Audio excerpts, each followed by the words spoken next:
Ipinagpalit sa utang, binugbog, at itinapon na parang basura sa gitna ng malakas na bagyo. Habang si Rogelio ay nagpapakasasa sa alak kasama ang ibang babae, si Isa ay dumanak ang dugo sa malamig na semento ng Cebu.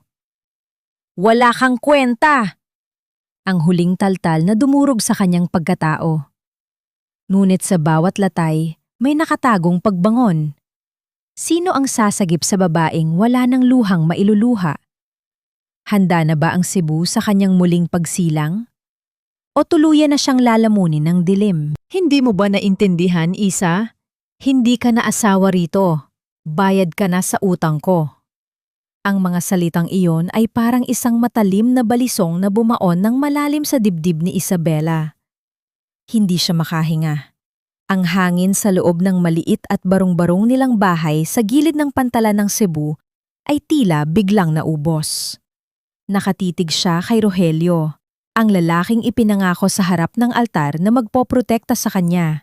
Ngunit ngayon ay nakangisi habang hawak ang isang baso ng murang alak. Sa kabilang dako ng silid, habang binibitiwan ni Rogelio ang mga katagang iyon, si Isa ay nakatayo sa harap ng kanilang lumang kalan. Maingat niyang hinahalo ang isang mangkok ng mainat na lugaw. Sa kabila ng hapdi ng kanyang mga pasa sa braso mula sa pananakit ni Rogelio kagabi, pinilit pa rin niyang magluto. Alam niyang masama ang pakiramdam ng kanyang asawa dahil sa labis na pag-inom. Kaya kahit ang huling barya sa kanilang alkansya, ay ginasta niya para sa kaunting bigas at luya. Ang bawat ikot ng sandok sa palayok ay puno ng pag-aalaga, ng pagnanais na sana, sa pamamagitan ng mainit na pagkain, ay bumalik ang dating lambing ng lalaking minahal niya. Ngunit ang pagmamahal na iyon ay tinampal ng katotohanan. Anong sinasabi mo, Rogelio? Pautal na tanong ni Isa. Ang mangkok na hawak niya ay unti-unting nanginghinig. Ang init ng lugaw ay lumalampas sa ceramic na sisidlan, napapasuna ang kanyang mga daliri, ngunit mas masakit ang paso sa kanyang puso. Pumalakak si Rogelio, isang tunog na puno ng pangungutyan na mas masakit pa sa anumang pisikal na hampas. "Bingi ka ba? Sabi ko, wala ka ng silbi rito." Natalo ako sa sugal kay Donato kanina. At dahil wala na akong pambayad, ikaw ang kinuha niya. Ibinenta na kita, Isa. Maswerte ka pa nga, dahil kahit bugbog sarado ka, may pumatol pa sayo.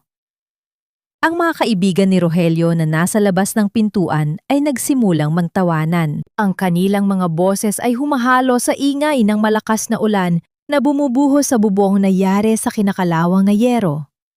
Walang awang kinuha ni Rogelio ang mangkok ng lugaw mula sa kamay ni Isa at padaskol itong itinapon sa sahig. Ang puting malagkit na kanin ay nagkalat sa maruming semento kasama ng mga piraso ng nabasag na seramika. Ang katahimikan sa loob ng dampa ay naging bingi. Nararamdaman ni Isa ang bawat tibok ng kanyang puso. Mabigat, mabagal, at tila nadudurog sa bawat segundong lumilipas. Ang kanyang mga mata ay nanatiling nakatitig sa natapon na lugaw. Iyon ang huling pagkain nila. Iyon ang huling pag-asa niya na baka magbago pa ang lahat. Ang kanyang mga kamay ay dahan-dahang napakuyom. Ang kanyang katawan ay nanginginig hindi dahil sa lamig ng hangin, kundi dahil sa isang uri ng sakit na hindi kayang ipaliwanag ng anumang salita. Para siyang isang basong kristal na nahulog mula sa mataas na lugar. Hindi lang basta nabasag, kundi naging pulbos. Ang kanyang lalamunan ay nanunuyo, at ang bawat hininga ay tila may kasamang bubog.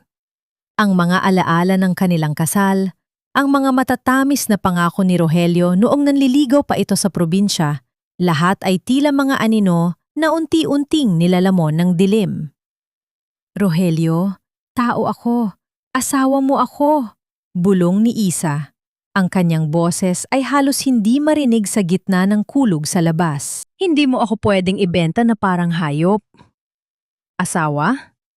Nilapitan siya ni Rogelio at mabilis na sinunggaban ang kanyang panga. Ang amoy ng alak at sigarilyo ay bumuga sa mukha ni Isa. Ang asawa, sumusunod sa gusto ng lalaki. At ngayon, ang gusto ko ay mawala ka na sa paningin ko bago pa dumating si Donato para kunin ka. Kunin mo ang mga basahan mo at lumayas ka na. Hindi na hinintay ni Rogelio ang sagot ni Isa. Hinablot niya ang manipis na maleta ng babae na nakatabi sa sulok at marahas itong ibinalibag palabas ng pinto, direkta sa putikan at baha. Pagkatapos, gamit ang kanyang malakas na braso, tinulak niya si Isa palabas. Ang katawan ni Isa ay sumubsob sa malamig at maduming tubig sa labas ng kanilang bahay. Ang ulan ay tila nakikisama sa kanyang pagdadalamhati, pilit na hinuhugasan ang kanyang mga luha na hindi tumitigil sa pag-agos. Nang lumingon siya, nakita niya ang pintuan na mabilis na isinara at nilapatan ng trangka. Ang malakas na tunog ng pagsara ng pinto ay tila isang hatol ng kamatayan para sa kanyang nakaraan. Sa loob, naririnig pa rin niya ang tawanan ng mga lalaki at ang tunog ng mga bote ng alak na nagbabanggaan. Sa labas, ang kadiliman ng Bengkang Cebu ay tila isang dambuhala na handang lumamon sa kanya. Dahan-dahang tumayo si Isa, ang kanyang damit na pambahay ay basang-basa at dumikit na sa kanyang payat na katawan. Ang bawat bahagi ng kanyang pagkatao ay sumasakit, ang kanyang mga pasa, ang kanyang mga galos, ngunit higit sa lahat, ang kanyang kaluluwa. Tumingala siya sa langit, hinahayaan ang bawat patak ng ulan na tumama sa kanyang muka. Lord, bakit? Tanong niya sa kanyang isipan, isang tanong na walang sagot kundi ang dagundong ng langit. Ano po ba ang kasalanan ko para itapon na parang basura ng taong tanging pinagkatiwalaan ko? Dahan-dahan siyang naglakad, bit-bit ang basang maleta, patungo sa kawalan.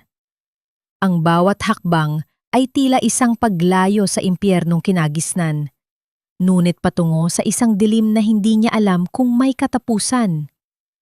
Ang kanyang mga paa ay namamanhid na sa lamig, at ang kanyang paningin ay nagsisimulang lumabo dahil sa pagod at gutom. Sa bawat sulok ng pantalan, ang mga ilaw mula sa malalaking barko ay tila mga matang nangungutya. Nararamdaman niya ang mga tingin ng mga kargador at mga tambay. Ang ilan ay may halong awa, ngunit ang karamihan ay puno ng malisya.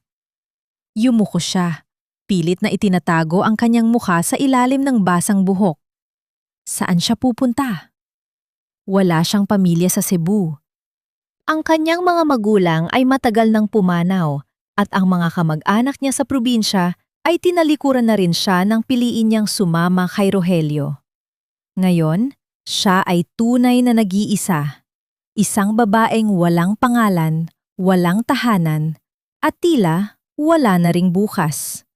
Habang naglalakad sa ilalim ng matitinding hagupit ng hangin, isang imahe ang biglang pumasok sa kanyang isipan.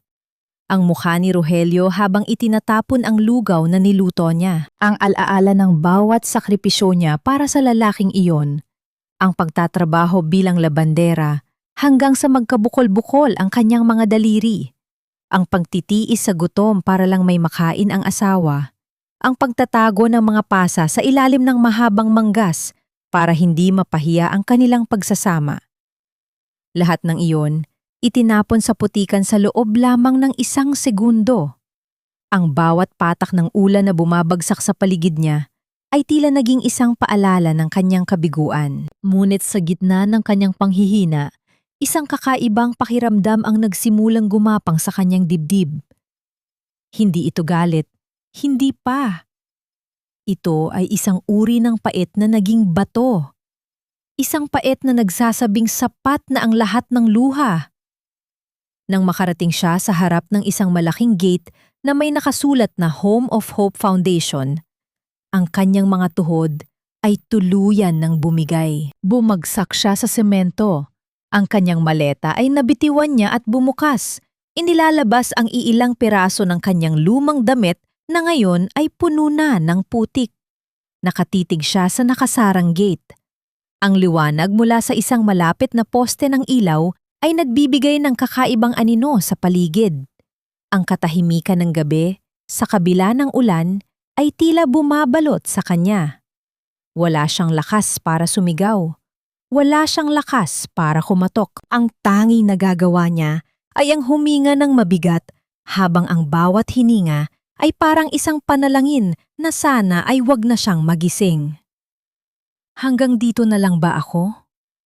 Bulong niya sa sarili. Ang kanyang boses ay nanginginig sa ginaw. Sa kabilang bahagi ng kalsada, isang marangyang sasakyan ang dahan-dahang huminto dahil sa baha. Ang liwanag ng headlight nito ay tumama sa nakabulagtang katawan ni Isa. Mula sa loob ng sasakyan, isang pares ng mga mata ang nakatingin sa kanya. Mga matang puno ng kuryosidad at isang uri ng lungkot na tila sumasalamin sa sarili nitong mga sugat. Ang bawat patak ng tubig na gumugulong mula sa bubong ng sasakyan ay tila nagbibilang ng mga huling sandali ng malaytao ni Isa. Habang ang dilim ay unti-unting lumulukob sa kanyang paningin, isang huling imahe ang nakita niya. Ang anino ng isang lalaking lumalabas sa sasakyan, may hawak na payong at dahan-dahang lumalapit sa kanya sa gitna ng bagyo. Sino ang taong ito? Isa ba siyang anghel na ipinadala ng langit? O isa pang halimaw na handang sumira sa kung ano ang natira sa kanya? Ang katanungang iyon ay naiwang nakabitin sa hangin, kasama ng amoy ng dagat at ng malamig na simoy ng gabi sa Cebu. Si Isabela, ang babaeng itinapon ng tadhana, ay nakahandusay sa pagitan ng buhay at kamatayan habang ang kanyang nakaraan ay unti-unting nilalamon ng baha. Ngunit sa gitna ng kanyang kawalang malay, isang katanungan ang pilit na umaalingaw-ngaw sa kanyang naglalahong diwa. Kung ang tao ay kaya kang itapon na parang basura, mayroon pa kayang makakakita sa'yo bilang isang kayamanan? Ang bawat tao ay may kanya-kanyang dilim na kinatatakutan. Ngunit para kay Isabela, ang dilim ay hindi na isang banta. Ito na ang kanyang nading tahanan. Sa loob ng marangyang sasakyan ni Draven Alcaraz, ang amoy ng mamahaling leather at sariwang air freshener ay humahalo sa malansang amoy ng putik at ulan na dala ni Isa. Nakahiga ang babae sa likurang upuan. Walang malay at tila isang lantang bulaklak na itinapon sa gitna ng semento. Ang bawat mawat mabigat na paghinga niya ay nagiiwan ng hamog sa salamin ng bintana, isang huling bakas ng buhay na pilit kumakapit sa gitna ng kawalan. Si Draven ay nakatingin sa daan. Ang kanyang mga kamay ay mahigpit na nakahawak sa manibela. Hindi niya alam kung bakit niya itinigil ang sasakyan. Hindi siya ang tipo ng tao na nakikialam sa buhay ng iba, lalo na sa mga taong tila iniwan na ng tadhana sa tabi ng kalsada. Ngunit nang makita niya ang babaeng yon na nakasubsob sa baha, may kung anong bahagi ng kanyang nakaraan ang tila sumigaw. Isang alaala ng isa pang babae na nakahandusay din sa malamig na sahig, maraming taon na ang nakalilipas. Bibilisan mo, Mang Doming? Malamig na utos si Draven sa kanyang driver. Bagamat ang kanyang boses ay may bahid ng pagmamadali na hindi niya maipaliwanag. Diretso tayo sa Home of Hope. Tawagan mo si Tita Marinel. Sabihin mo maghanda ng medical kit at mainit na kumot. Nang makarating sila sa gate ng pundasyon, hindi na hinintay ni Draven na pagbuksan siya ng pinto. Siya mismo ang bumuhat kay Isa. Sa kanyang mga bisig, naramdaman ni Draven kung gaano kagaan ang babae. Tila ba ang lahat ng bigat ng mundo ay kinuha na ang laman ng kanyang katawan? Iniwan na lamang ang balat at buto. Ang lamig ng balat ni Isa ay tumatago sa mamahaling suti Draven, ngunit hindi nga ito binitawan. Draven! Diyos ko, anong nangyari sa batang ito? Salubong ni Tita Marinel, ang matandang babaeng namamahala sa pundasyon. Ang kanyang mukha ay puno ng pag-aalala habang tinitingnan ang duguang mukha ni Isa. Nakita ko siya sa labas ng gate, Tita. Muntik na siyang malunod sa baha. Maikling sagot ni Draven habang maingat na inilalapag si Isa sa isang malinis na higaan sa loob ng klinik. Ang kanyang tinig ay nananatiling matigas, isang depensa laban sa emosyong unti-unting namumuo sa kanyang dibdib. Habang nililinis ni Tita Marinel ang mga sugat ni Isa, si Draven ay nanatili sa isang sulok na kamasid. Sa ilalim ng liwanag ng bumbilya, mas nakita niya ang tindi ng pinsala. Ang mga pasa sa mukha ni Isa ay hindi galing sa pagkakahulog. Ang mga iyon ay marka ng marahas na kamao. Ang mga galo sa kanyang leeg ay tila bakas na mga daliring ng gigil. Ang bawat tao ay may kanya-kanyang dilim na kinatatakutan. Ngunit para kay Isabela, ang dilim ay hindi na isang banta. Ito na ang kanyang naging tahanan. Sa loob ng marangyang sasakyan ni Draven Alcaraz, ang amoy ng mamahaling leather at sariwang air freshener ay humahalo sa malansang amoy ng putik at ulan na dala ni Isa.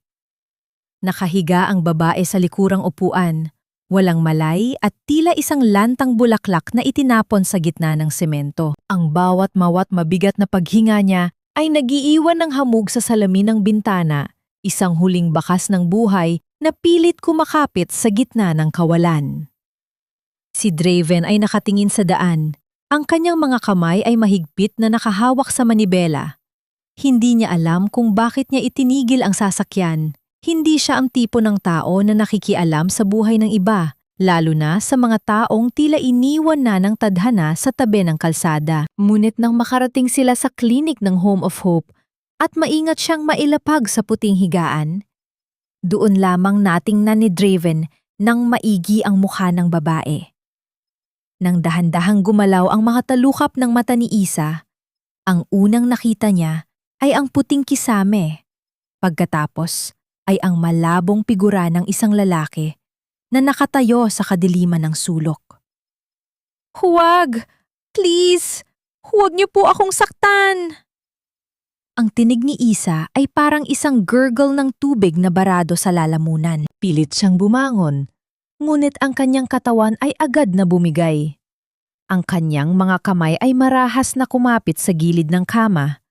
Ang kanyang mga kuko ay tila ibinibinaon sa foam sa tindi ng takot. Mabilis na umatras si Draven. Hindi siya nagsalita, ngunit ang kanyang mga mata ay nanatiling nakatitig sa nanginginig na babae. Alam ni Draven ang takot. Nakita niya iyon sa mga mata ng kanyang ina noon. Isang uri ng sindak na tila ba ang bawat anino ay may dalang panganib. Kaya naman, sa halip na lumapit, mas lalo siyang umatras hanggang salamunin siya ng dilim sa sulok ng silid. Hinayaan niya si Tita Marinel ang maging liwanag para sa babaeng ito. "Ligtas ka na rito, Hiha. Wala nang mananakit sa'yo." Malambing na tinig ni Tita Marinel habang dahan-dahang hinahawakan ang malamig na kamay ni Isa. Ang dampi ng matanda ay puno ng init, isang uri ng haplos na matagal nang hindi nararamdaman ni Isa. Unti-unting kumalma ang paghinga ni Isa. Ngunit ang kanyang mga mata ay nanatiling nakatitig sa anino kung saan nakatayo si Draven. Sino siya?" Mahinang tanong ni Isa. Ang kanyang boses ay tila isang tuyong dahon na hinihipan ng hangin. "Siya ang nagligtas sa'yo," sagot ni Tita Marinel habang maingat na inaayos ang kumot sa katawan ni Isa. "Siya si Draven. Siya ang may-ari ng lugar na ito." Napatingin si Isa sa kanyang mga kamay. Puno ang mga ito ng gasgas at ang kanyang mga kuko ay may bakas pa ng putik mula sa kalsada. Pakiramdam niya ay isa siyang maduming basahan na inilagay sa isang malinis at mamahaling altar. Ang kahihiyan ay mas lalong nanuot sa kanyang mga buto kaysa sa lamig ng ulan. "Bakit?" bulong ni Isa, higit sa kanyang sarili kaysa sa kanila. "Bakit niyo pa ako pinulot?" Hindi sumagot si Draven. Sa halip, lumakad siya palabas ng silid nang hindi gumagawa ng anumang ingay. Ang bawat hakbang niya ay tila may dalang bigat, isang uri ng pananagutan na hindi niya hiningi, ngunit kusa niyang pinasan.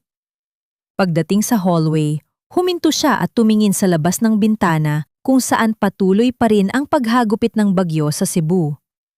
Naalala niya ang hawak-hawak ni Isa nang makita niya ito, Isang lumang maleta na punong-puno ng putik, ang tanging pag-aari ng isang taong wala nang babalikan. Naalala niya ang sugat sa pulso ni Isa, isang marka ng pagkakagapos na tila ba naging bahagi na ng kanyang balat. Bumalik si Tita Marinel sa tabi ni Draven pagkaraan ng ilang sandali. Nakatulog na siya dahil sa gamot. Pero Draven, malalim ang mga sugat niya. Hindi lang sa katawan, kundi pati sa loob. Ang batang iyon, tila ba galing siya sa impyerno? Ipagpatuloy niyo lang ang pag-aalaga sa kanya, tita. Tugon ni Draven. Ang kanyang tinig ay malamig pa rin, ngunit may bahid ng determinasyon. Huwag niyo siyang hahayaang umalis hanggat hindi siya magaling. Sino kaya ang gumawa nito sa kanya? Buntong hininga ng matanda. Sana ay hindi na siya matagpuan ng kung sino man ang nantaboy sa kanya. Hindi sumagot si Draven, ngunit ang kanyang mga kamao ay dahan-dahang nagkuyom sa loob ng bulsa ng kanyang coat. Alam niya na ang mga tulad ni Asa ay hindi basta-basta itinatapon. Sila ay ninanakawan ng dangal bago itaboy. At sa mundong ito, ang mga magnanakaw ng dangal ay laging bumabalik para sa kung anong natira. Kinabukasan, nagising si Asa sa sikat ng araw na tumatago sa bintana. Hindi na ulan ang naririnig niya, kundi ang huni ng mga ibon at ang malalayo ngunit masayang boses ng mga bata sa labas. Sa tabi ng kanyang kama, nakita niya ang isang basong gatas at isang platitong may tinapay. Dahan-dahan siyang bumangon kahit bawat kalamnan sa kanyang katawan ay tila binubugbog pa rin. Sa dulo ng kanyang higaan, nakita niya ang kanyang maleta. Malinis na ito. Wala na ang putik, wala na ang amoy ng baha. May kung anong kumurot sa kanyang puso. Kahit ang kanyang mga basahan ay binigyan ng halaga sa lugar na ito. Nang tangkain niyang tumayo, pumasok si Draven sa silid. Sa pagkakataong ito, hindi na siya nakatago sa dilim. Ang liwanag ng umaga ay nagpatingkad sa kanyang matatalas na katangian. Ang kanyang matang tila nakakabasa ng kaluluwa at ang kanyang mukhang tila gawa sa marmol. Nagkatitigan sila. Isang matagal at nakabibinging katahimikan ang namayani. Sa mga mata ni Asa, nakita ni Draven ang isang pagsusumamo na hindi mabigkas ng bibig. Sa mga mata naman ni Draven, nakita ni Asa ang isang uri ng kapayapaan na hindi niya inakalang iiral sa mundong ito. Salamat po, mahinang sabi ni Asa. Huwag kang magpasalamat. Sagot ni Draven, ang kanyang boses ay tila isang malalim na instrumento. Magpagaling ka. Iyon lang ang kailangan mong gawin. Akma nang lalabas si Draven nang biglang muling sumikip ang dibdib ni Isa. Ang gunita ni Rogelio, ang boses nitong puno ng puot at ang pakiramdam ng pagkakabenta ay biglang bumalik na parang isang malakas na alon sa kanyang pagkalito. At takot na baka ang lahat ng ito ay isang panaginip lamang, mabilis niyang naabot ang manggas ng coat ni Draven. Napatigil si Draven. Naramdaman niya ang panginginig ng mga daliri ni Isa na nakakapit sa kanyang braso. Pakiusap!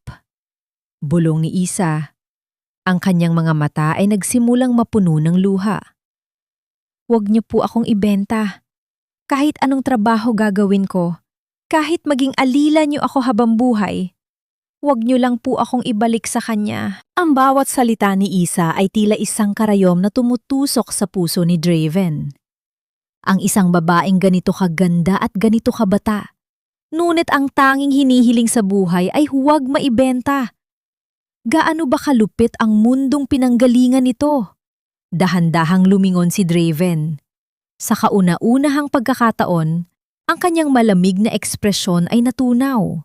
Hindi niya tinanggal ang kamay ni Isa. Sa halip, hinayaan niya itong kumapit. Walang nagmamay-ari sa iyo rito, Isa. Sabi niya sa isang mahina, ngunit matatag na paraan. Dito, ikaw ang may-ari ng sarili mong buhay. Ngunit sa labas ng gate ng Home of Hope, isang itim na sasakyan ang dahan-dahang huminto. Ang bintana nito ay bumaba ng bahagya, inilalabas ang usok ng sigarilyo. Isang lalaking may madungis na ngiti ang nakatingin sa karatula ng pundasyon. Nandito ka lang pala, asawa ko. Bulong ni Rogelio sa hangin. Akala mo ba, ganun-ganun lang kadaling takasan ng utang mo? Sa mundong ninakawan ka ng lahat, ang pinakamahirap ibalik ay hindi ang pera o ari-arian, kundi ang tiwala sa sarili mong mga kamay. Ang amoy ng luma at maalikabok na pahina ng mga libro ang naging bagong hininga ni Isabela. Sa maliit na silid-aklatan ng Home of Hope, natagpuan niya ang isang sulok kung saan ang mga kwento ng ibang tao ay pansamantalang nagpapatahimik sa sarili niyang mga sigaw. Hawak ang isang malinis na basahan, maingat niyang pinupunasan ang bawat pabalat ng libro. Tila ba sa bawat haplos niya ay nililinis din niya ang sariling pagkatao mula sa mansa ng kahapon. Miss Isa, bakit po kailangang dahan-dahan ang pagpunas? Hindi naman po sila nasasaktan, di ba? Napalingon si Isa at nakita ang isang batang lalaki na may malalaki at matatalinong mata. Si Lior, ang 7 taong gulang na ulilang lubos na naging anino na niya sa nakalipas na mga araw. Mumiti ng tipid si Isa, isang ngiting hindi pa umaabot sa kanyang mga mata, ngunit puno ng lambot.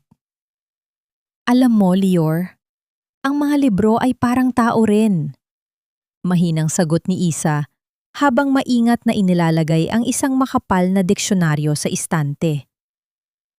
Kapag marahas ang pagkakahawak mo sa kanila, baka mapunit ang kanilang mga pahina. At kapag napunit na, kahit anong dikit mo, may bakas pa rin ng sugat. Napatango ang bata. Tila naiintindihan ang mas malalim na kahulugan ng mga salita ni Isa. Dun, sa pagitan ng mga hanay ng mga libro, nagsimulang magturo si Isa. Dahil kulang ang pondo para sa mga bagong gamit, gumamit siya ng mga maliliit at pudpod na chalk na pinulot niya sa basurahan. Sa sahig na semento ng silid-aklatan, isinulat niya ang alpabeto. Gaya nito, Lior. A para sa aral. B para sa bukas. Bulong niya. Habang nakaupo sa sahig kasama ang bata, hindi na malaya ni Isa na may nakamasid sa kanya mula sa pintuan. Si Draven. Nakasandal ang lalaki sa hamba ng pinto. Ang kanyang mga kamay ay nasa bulsa ng kanyang pantalon. Kanina pa siya roon. Pinapanood ang bawat galaw ni Isa. May kung anong init ang gumapang sa kanyang dibdib nang makita ang babaeng dati ay duguan at nanginginig sa takot, na ngayon ay matyagang nagtuturo sa isang bata. You have a gift for teaching, biglang sabi ni Draven. Napatalon sa gulat si Isa. Agad siyang tumayo at mabilis na pinagpagan ang kanyang palda. Ang kanyang mga mata ay muling naghanap ng matataguan. Ngunit nang makita niya ang kalmado at banayad na mukha ni Draven, dahan-dahang humupa ang kanyang kaba. Sir Draven, pasensya na po. Ginamit ko yung sahig para turuan si Lior. Hingi ng paumanhin ni Isa, ang kanyang ulo ay nakayuko. Lumapit si Draven.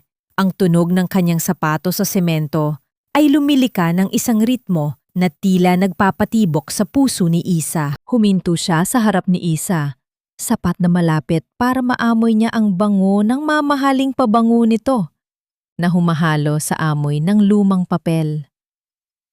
Hindi mo kailangang humingi ng paumanhin sa paggawa ng tama, sabi ni Draven. Tumingin siya sa mga estante na ngayon ay maayos na ang pagkakali niya. Nakita ko ang ginawa mo sa mga record ng donasyon ni Tita Marinel. You're good with numbers too. Accounting po ang kinuha ko sa probinsya bago ako napunta rito. Sagot ni Isa. Pinipilit na huwag mang inig ang boses sa pagbanggit ng kanyang nakaraan. I need someone to manage the center's finances. Seryosong sabi ni Draven habang ang kanyang mga mata ay nakatitig ng diretsyo sa mga mata ni Isa. Ayokong nagtatrabaho ka lang dito para magbayad ng utang na loob. I want to hire you, Isa. A real job with a real salary. Para magkaroon ka ng ipon para sa sarili mo. Umiling si Isa. Ang kanyang mga mata ay napuno ng luha. Sir, sapat na po ang binigay niyo sa akin. Buhay, proteksyon. Hindi ko na po kayang tanggapin ng sweldo. Dahan-dahang itinaas ni Draven ang kanyang kamay. Akala ni Isa ay sasaktan siya nito kaya napapikit siya. Ngunit naramdaman na lamang niya ang marahang dampi ng mga daliri ni Draven sa isang hibla ng kanyang buhok na humarang sa kanyang mukha. Maingat itong inilagay ni Draven sa likod ng kanyang tainga. Ang haplos na iyon ay mabilis, tila isang hangin, ngunit nag-iwan ito ng bakas ng kuryente sa balat ni Isa. Tanggapin mo, Isa, hindi ito limos. Ito ay para sa kalayaan mo, bulong ni Draven. Sa sandaling iyon, sa loob ng tahimik na silid-aklatan, tila tumigil ang mundo. Ang init ng presensya ni Draven ay nagbibigay kay Isa ng isang uri ng pag-asa na matagal na niyang ibinaon. Ang kilig ay hindi sapat na salita para sa nararamdaman niya. Ito ay isang uri ng pagkilala na siya ay tao pa rin, na siya ay may halaga. Ngunit ang kapayapaang iyon ay tila isang marupok na kristal. Sa labas ng gate, sa ilalim ng isang matandang puno ng akasya, isang lalaki ang nakatayo. Nakasuot siya ng isang maruming t-shirt at maong. Ang kanyang mga mata ay nakatitok sa bintana ng silid-aklatan kung saan makikita ang anino ni na Asa at Draven. Kumuha siya ng isang stick ng sigarilyo at sinindihan ito. Ang usok ay dahan-dahang tinatangay ng hangin patungo sa direksyon ng pundasyon. Kinuha ng lalaki ang kanyang cellphone at may tinawagan. Boss, nandito siya. Mukhang nakahanap na ng bagong tagapagtanggol ang asawa mo. At mukhang mayaman ang lalaking kasama niya. Mula sa kabilang linya, narinig ang isang mahina, ngunit nakakangilabot na tawa. Isang tawa na puno ng pot at masamang balak. Bantayan mo lang. Utos ng boses sa kabilang linya. Hayaan mo muna silang magsaya. Mas masarap sirain ng isang tao kapag akala nila ay ligtas na sila. Ang lalaki sa labas ng gate ay dahan-dahang ngumiti. Inilabas ang isang maliit na kutsilyo at sinimulang ukitin ang balat ng puno. Ang bawat ukit ay tila isang banta, isang paalala na ang bagyo ay hindi pa tapos. Ito ay nantitipan lamang ng lakas bago ang muling paghampas. Habang sa loob, si Isa ay dahan-dahang tumatawa sa isang biro ni Lior. Hindi niya alam na ang kanyang kalayaan ay may nakamasid na anino. Isang anino na hindi titigil hanggat hindi siya muling nalulubog sa putik. Ang sikat ng araw sa baybayin ng Cebu ay tila isang haplos na pilit nagpapalimot sa ginaw ng nakaraan. Sa loob ng sasakyan, habang binabaybay nila ang kalsada, patungo sa pamilihan para sa mga kagamitan ng mga bata, ang katahimikan sa pagitan ni Draven at Isa ay hindi na kasing bigat ng dati. Nakatingin si Isa sa bintana, pinagmamasdan ang asul na dagat. Sa unang pagkakataon, hindi takot ang nararamdaman niya sa malalaking alon, kundi isang uri ng paghanga. Ipinart ni Draven ang sasakyan sa isang pribadong bahagi ng dalampasigan bago sila tumulay sa bayan. Bumaba siya at sumunod naman si Isa. Ang hangin na nagmumula sa dagat ay humahaplos sa kanilang mga mukha. May dalang amoy ng asin at kalayaan. Dito ako laging pumupunta kapag gusto kong tumakas. Biglang sabi ni Draven habang nakatanaw sa malayo. Ang kanyang mga mata na laging tila gawa sa yelo ay tila natutunaw sa ilalim ng init ng araw. Lumapit si Isa, maingat na tinatapakan ang mapuputing buhangin. Masyado pong maganda ang lugar na ito para takasan, Sir Draven. Mumiti ng mapait si Draven. Hindi ang lugar ang tinatakasan ko, Isa, kundi ang katahimikan ng mansyon namin. Alam mo ba, nung bata ako, akala ko normal lang na ang isang ina ay laging nasa loob ng kwarto. Akala ko normal lang na bawal siyang istorbohin dahil masama ang pakiramdam niya. Napatigil si Isa. Nararamdaman niya ang isang pamilyar na pait sa boses ni Draven.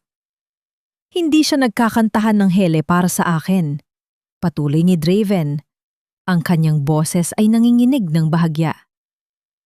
Ang naririnig ko sa gabi ay ang mahihinang hikbi niya sa kabila ng pader. At ang bawat hikbi na yon ay parang isang latay sa puso ko dahil wala akong magawa. Bata pa ako noon. Wala akong lakas para iligtas siya mula sa kalupitan ng tatay ko at ng pamilya namin. Tumingin si Draven kay Isa at sa sandaling yon, nakita ni Isa ang isang maliit at sugatang batang lalaki sa likod ng matitigas na mga mata ng isang milyonaryo. Ang kanyang vestig ng kwahu ay hindi nalalayo sa mga latay na tinatago ni Isa sa ilalim ng kanyang damit. Hindi nakapagsalita si Isa. Alam niya ang pakiramdam ng umiyak ng walang tunog. Para hindi magalit ang taong dapat ay nagmamahal sa iyo. Sa bugso ng kanyang emosyon, dahan-dahang itinaas ni Isa ang kanyang kamay at ipinatong ito sa ibabaw ng kamay ni Draven na nakakuyom sa kanyang tabi. Ang balat ni Isa ay magaspang dahil sa hirap ng trabaho. Samantalang ang kay Draven ay makinis ngunit malamig. Nang magdampi ang kanilang mga palad, tila may isang kuryente ng pag-unawa na dumaloy sa pagitan nila. Hindi inalis ni Draven ang kanyang kamay. Sa halip, kinayaan niyang maramdaman ang init na nagmumula kay Isa. Isang init na matagal na niyang hinahanap sa loob ng kanyang malamig na mansyon. Hindi ka na po nag-iisa sa katahimikang yon, Sir Draven. Bulong ni Isa. Nandito na po ako. Ngunit habang ang dalawang kaluluwa ay unti-unting naglalapit sa dalampasigan, isang bulyaw ang bumasag sa katahimikan ng marangyang mansyon ng mga Alcaraz sa kabilang bahagi ng lungsod. Ano itong naririnig ko, Draven? Isang babaeng galing sa kalsada? Isang pulubi ang pinatira mo sa pundasyon? Si Celestina Alcaraz, ang nakababatang kapatid ng ama ni Draven, ay nakaupo sa isang silyang antigo na tila isang reyna. Ang kanyang mga kuko na kulay pulang-pula ay nakadapo sa hawakan ng silya, habang ang kanyang mukha ay puno ng pandidiri. Dr. Celestina, ang babaeng yon ay biktima ng karahasan. Karapatan niyang matulungan, sagot ng isang tauhan ni Draven na nanginginig sa takot. Karahasan? O baka naman isang oportunista? Humalahak si Celestina, isang tunog na puno ng lason. Hindi ko hahayaan na dungisan ng isang hamak na labandera ang pangalan ng mga Alcaraz. Alam niyo ba kung gaano kahirap linisin ang dumi kapag kumapit na ito sa pader? Kumuha si Celestina ng isang brown na envelope mula sa kanyang mesa. Marahas na itong binuksan at itinapon ang mga litrato sa ibabaw ng mamahaling lamesang gawa sa mahogany. Ang mga litrato ay kuha ng isang pribadong investigador. Doon, kitang-kita ang mukha ni Isa, puno ng pasa, madungis at nakahandusay sa putika noon gabi ng bagyo. Mayroon ding mga litrato ni Isa at Draven na magkasama sa silid-aklatan. Tila ba may malalim na ugnayan? Tingnan niyo ang basurang ito. Turo ni Celestina sa litrato ni Isa. Masisira ang lahat ng pinaghirapan natin dahil sa pulubing ito. Hindi siya biktima, Draven. Siya ay isang panganib. At kung hindi mo siya itatapon, ako mismo ang gagawa niyan para sa'yo. Kinuha ni Celestina ang isang litrato ni Isa at dahan-dahang pinunit ito sa gitna. Ang kanyang mga mata ay nagniningning sapot at determinasyon. Sa kanyang isipan, ang bawat piraso ng litratong nahuhulog sa sahig ay ang unti-unting pagkadurog ng kinabukasang sinusubukan pang buuin ni Isa. Habang sa dalampasigan, isang malakas na hangin ang umihip, tila isang babala na ang langit na kulay asul ay muling magdidilim. At ang kapayapaang nahanap ni Isa sa piling ni Draven ay isang marupok na pangarap na handang wasakin ng mga taong ang puso ay kasing tigas ng bato. Akala mo ba? Isang malakas na ulan lang ay sapat na para burahin ang pagmamayari ko sa'yo? Ang boses na iyon ay tila isang marahas na kidlat na muling bumasag sa kapayapaang pilit na binubuo ni Isabela sa loob ng Home of Hope. Nakatayo siya sa loob ng silid-aklatan, hawak ang isang kwaderno ni Lior, nang marinig niya ang pamilyar at nakakangilabot na tinig mula sa labas ng gate. ang boses ni Rogelio. Sa labas, isang eksena ang tila sadyang ginawa para sa panonood ng lahat. Si Rogelio, na nakasuot ng malinis ngunit lumang barong, ay nakaluhod sa harap ng gate. May hawak siyang isang kumpol ng mga lantang bulaklak at ang kanyang mukha ay basang-basa. Hindi ng ulan, kundi ng mga pekeng luha na sadyang pinalalabas para makuha ang awa ng mga dumadaan at ng mga tauhan ng pundasyon. "Isa! Asawa ko! Patawarin mo ako!" Sigaw ni Rogelio. Ang boses niya ay umaalingaw-ngaw sa buong kalsada. "Alam kong nagkamali ako, pero nabigla lang ako sa hirap ng buhay. Huwag mo naman akong iwan ng ganito. May utang na loob ka rin sa akin, Isa. Ako ang kumuha sa'yo mula sa kahirapan sa probinsya." Sa loob ng silid, ang bawat salita ni Rogelio ay tila mga latay ng talsik ng kumukulong mantika sa balat ni Isa.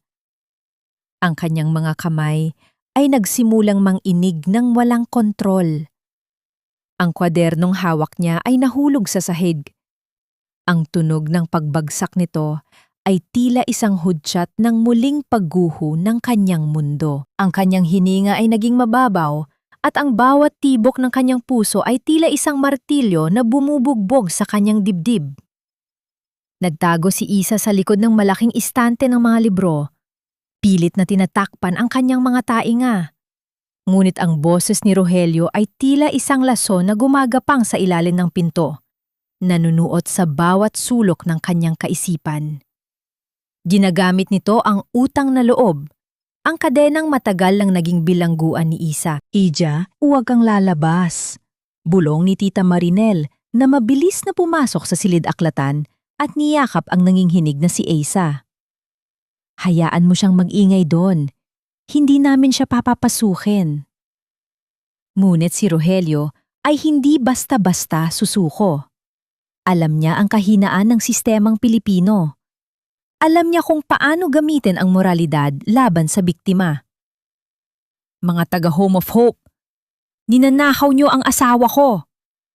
Patuloy na hiyaw ni Rogelio. "Masama bang magkamali ang isang asawa? Bakit niyo siya itinatago sa akin? May batas tayo. Ang asawa ay dapat nasa piling ng kanyang kabiyak." Ang ingay ay nagsimulang kumuha ng atensyon ng mga kapitbahay. Ang mga bulong-bulungan ay parang mga bubuyog na nagsisimulang maglipana. "Kawawa naman yung lalaki," sabi ng isang matanda sa labas.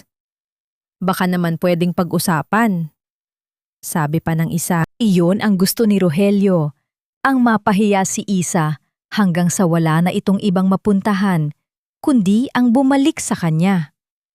Dahan-dahang lumabas si Isa mula sa pagkakatago. Hindi dahil gusto niyang makita si Rogelio, kundi dahil hindi na niya kayang tiisin ang kahihiyang idinudulot nito sa lugar na nagbigay sa kanya ng kanlungan.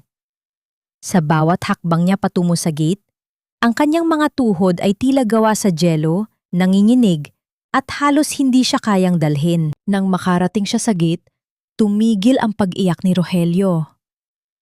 Isang mabilis at mapanganib na ngiti ang dumaan sa kanyang mga labi nang hindi nakikita ng iba. Isang ngiti na nagsasabing, "Nakuha rin kita."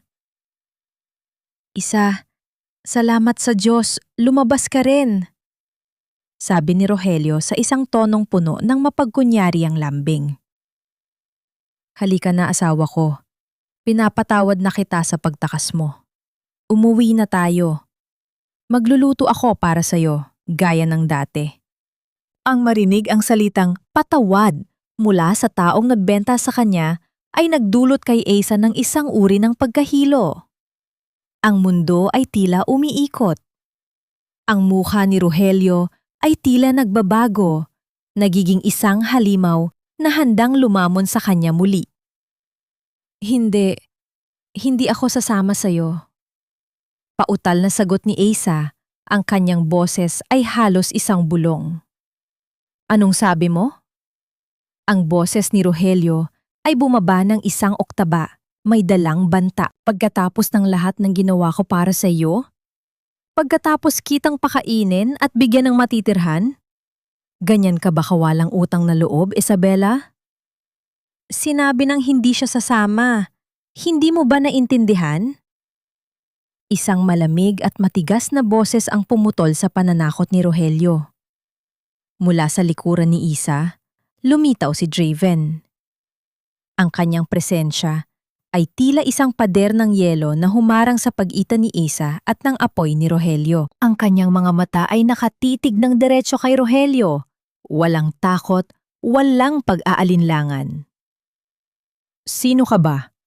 Singhal ni Rogelio, pilit na pinatatatag ang sarili. Ako ang asawa. May karapatan ako rito. Ikaw na isang estranghero ay walang karapatang mang-ialam sa pamilya namin. Dito, ako ang batas. Sagot ni Draven. Ang boses niya ay kalmado, ngunit may dalang kapangyarihan na tila yayaning sa semento. At ang babaeng ito ay nasa ilalim ng aking proteksyon. Kaya bago ko patawagin ang mga pulis para sa trespassing at harassment, umalis ka na. Tumawa si Rogelio, isang tuyong halahak na puno ng kamandag.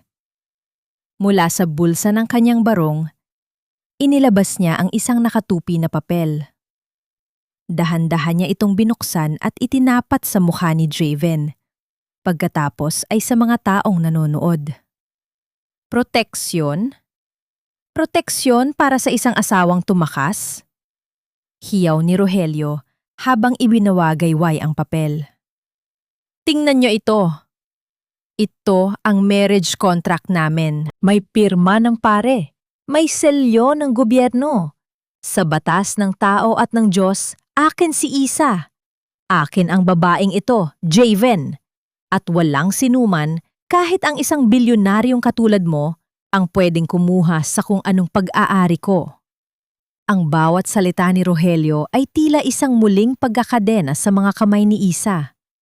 Ang papel na yon, ang puting pirasong yon na may itim na tinta, ay tila laging isang rehas na biglang lumitaw sa paligid niya. Naramdaman ni Isa ang bigat ng katotohanan. Sa mundong ito, ang isang pirasong papel ay madalas na mas malakas kaysa sa sigaw ng isang nasasaktang puso. Napatingin siya kay Draven, ang kanyang mga mata ay puno ng pagsusumamo. Ligtas pa ba ako?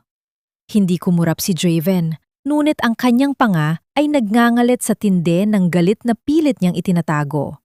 Alam niya na ang laban na ito ay hindi na lang tungkol sa lakas, kundi tungkol sa isang batas na madalas ay bulag sa hustisya. Akin siya. Ulit ni Rogelio. Ang kanyang mga mata ay nagminingning sa tagumpay habang nakatitig sa nanghihinang si Isa. At babalik ako, kasama ang mga pulis. Humanda ka, Isa, dahil pagbalik natin sa bahay, ituturo ko sa iyo kung ano ang totoong ibig sabihin ng pagiging isang asawa. Tumalikod si Rogelio, bitbit ang kanyang tagumpay habang iniwan si Isa na nakatayo sa gitna ng init ng araw. Pakiramdam ay mas malamig pa sa yelo ang kanyang buong pagkatao. Ang pinakamasakit na bilangguan ay hindi ang gawa sa rehas na bakal, kundi ang mga salitang pilit na nagpapaniwala sa iyo na wala kang halaga. Pagkatapos ng kaguluhang idinulot ni Rogelio, ang bawat sulok ng Home of Hope ay tila nabalot ng isang malapot na katahimikan.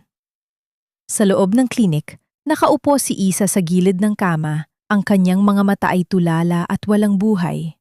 Ang bawat bulong ng hangin sa labas ay tila boses ni Rogelio na nagpapaalala sa kanya na siya ay isang pag-aari. Habang si Draven ay abala sa pakikipag-usap sa kanyang mga abogado sa kabilang gusali, isang barangyang sasakyan ang dahan-dahang pumasok sa compound.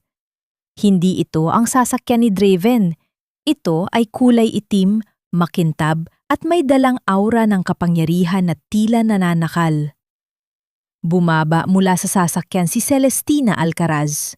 Ang tunog ng kanyang mamahaling takong sa semento ay tila isang metrong nagbibilang ng nalalabi pang oras ni Isa sa lugar na iyon. Pumasok siya sa silid ni Isa nang walang kato. Ang kanyang pabango ay agad na sumakop sa maliit na espasyo, isang amoy na matapang at mapagmataas. So, ikaw pala ang dahilan kung bakit nagkakagulo ang pamangkin ko. Simula ni Celestina habang tinitingnan si Isa mula ulo hanggang paa na may halong pandidire. Agad na tumayo si Isa. Ang kanyang mga kamay ay muling naghanap ng proteksyon sa sariling braso. Sino po sila? Ako ang tanging boses ng katotohanan na maririnig mo sa pamilyang ito.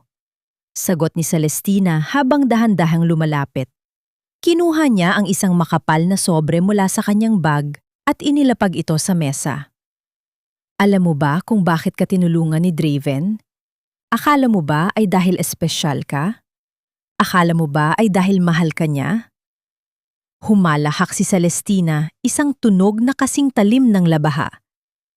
Tinulungan ka niya dahil sa awa, Isa. Isang uri ng awa na nararamdaman ng isang taong nakakakita ng sugatang aso sa kalsada. Draven is obsessed with saving things because he couldn't save his mother. You are just a project to him. Isang paraan para gamutin ang sarili niyang guilt. Ang bawat salita ni Celestina ay tila isang lason na dahan-dahang pumapasok sa mga ugat ni Isa. Naisipan din niya yun noon. Ngunit ang marinig ito mula sa ibang tao ay tila isang kumpirmasyon ng kanyang pinakamalalim na takot. Tingnan mo ang sarili mo. Patuloy ni Celestina habang hinahawakan ang isang hibla ng buhok ni Isa nang may pandidiri. Isang babaeng may asawang kriminal, may nakaraang puno ng putik at nayon ay hinahabol ng batas. Sa tingin mo ba, hahayaan ko na ang isang tulad mo ang maging mansa sa pangalan ng mga Alcaraz? You are destroying Draven's reputation. Bawat araw na nandito ka, bawat balitang lumalabas tungkol sa inyo, ay bawat hakbang patungo sa pagbagsak ng aming kumpanya. Binuksan ni Celestina ang sobre. Punong-puno ito ng pera. Kunin mo ito, umalis ka sa Cebu. Magtago ka sa lugar na hindi ka mahahanap ni Rogelio at lalong-lalo na ni Draven. Save him, Isa. Kung totoo ngang may kaunting hiya ka pa, iligtas mo si Draven mula sa iyong sarili. Iniwan ni Celestina ang pera sa mesa at lumabas ng silid nang hindi man lang lumingon. Ang katahimikan ay muling bumalik, ngunit sa pagkakataong ito ay mas masakit. Ramdam ni Isa ang dahan-dahang pagguho ng bawat pangarap na sinubukan niyang itanim sa lupang hindi naman sa kanya. Isang proyekto lang ba ako? Bulong niya sa sarili. Ang kanyang mga luha ay muling pumatak. Basang-basa ang kanyang mga pisingi. Isang paraan lang ba ako para makalimot siya? Nang gabing iyon, habang ang buong pundasyon ay natutulog na, dahan-dahang kinuha ni Isa ang kanyang maleta. Ang maletang dati ay puno ng putik. Ngayon ay malinis na. Ngunit ang laman nito ay ang parehong bigat ng pighati. Isinuot niya ang kanyang lumang jacket at dahan-dahang lumabas ng silid. Ayaw niyang maging ganang kay Draven. Ayaw niyang siya ang maging dahilan ng pagkasira ng taong nagbigay sa kanya ng pangalawang pagkakataon. Masakit man, mas pipiliin niyang mawala kaysa makitang nahihirapan ang lalaking lihim na niyang minamahal. Dahan-dahan siyang naglakad sa hallway. Ang bawat hakbang ay tila isang pagpunit sa kanyang puso. Ngunit nang malapit na siya sa pintuan ng silid-aklatan, narinig niya ang isang mahinang pag-ubo. Isang pag-ubo na puno ng hirap.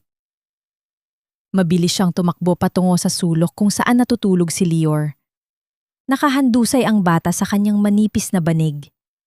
Ang kanyang balat ay pulang-pula at ang kanyang hininga ay mabilis at mainit. Lior?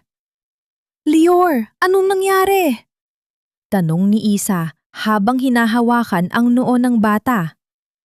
Halos mapaso siya sa tindi ng init. Ang bata ay may mataas na lagnat at tila hindi na siya naririnig. Miss, Isa, huwag niyo po akong iwan. Bulong ni Lior sa gitna ng kanyang delirium. Ang kanyang maliit na kamay ay mahigpit na humawak sa dulo ng jacket ni Isa. Napatigil si Isa. Ang maleta ay nalaglag mula sa kanyang kabilang kamay. Ang tunog ng pagbagsak nito sa semento ay tila isang hudyat ng kanyang pag-aalinlangan. Kung aalis siya ngayon, sino ang mag-aalaga kay Lior? Kung aalis siya ngayon, tatakasan niya ang kanyang responsibilidad sa batang itinuturing na siyang ina. Ngunit sa labas ng bintana, nakita niya ang anino ng isang tao na naglalakad sa paligid ng gate. Isang pamilyar na anino. Isang aninong may hawak na stick ng sigarilyo. Si Rogelio ay hindi umalis. Naghihintay siya. Naghihintay siya sa dilim, tulad ng isang gutom na lobo na alam na lalabas din ang kanyang biktima. Nandito si Isa sa gitna ng isang malupit na pagpipilian. Ang manatili at maharap sa galit ni Celestina at sa batas ni Rogelio, o ang tumakas at iwan ang batang nag-iisang nagbigay sa kanya ng tunay na ngiti. Naramdaman ni Isa ang panlalamig ng kanyang buong katawan habang ang init ng lagnat ni Lior ay dumadaloy sa kanyang palad. Ang bawat segundo ay tila isang patalim na bumabaon sa kanyang konsensya. Paano siya makakaalis kung ang tanging dahilan ng kanyang pananatili ay ang mga munting daliri na ayaw bumitaw sa kanya? At paano siya mananatili kung ang bawat hininga niya ay may dalang panganib para sa lahat ng tao sa lugar na ito? Sa gitna ng kadiliman ng gabi, ang tanging naririnig ay ang mabilis na paghinga ng may sakit na bata at ang malakas na tibok ng puso ni Isa na tila sasabog sa tindi ng takot at pagkalito. Ang pinakamalupit na traidor ay hindi ang kaaway na nasa harap mo, kundi ang taong gumagamit ng iyong kabutihan upang gumawa ng isang bitag na walang takas. Sa loob ng madilim na silid ng Home of Hope, ang tanging maririnig ay ang mabigat at humihingal na paghinga ni Lior. Nakaupo si Isa sa tabi ng bata, ang kanyang mga kamay ay nangiinig habang dahan-dahang ipinapatong ang basang tela sa nagbabagang noo ng ulila. Ang bawat daing ni Lior ay tila isang pako na ibinabaon sa kanyang puso. Gusto niyang tumakas.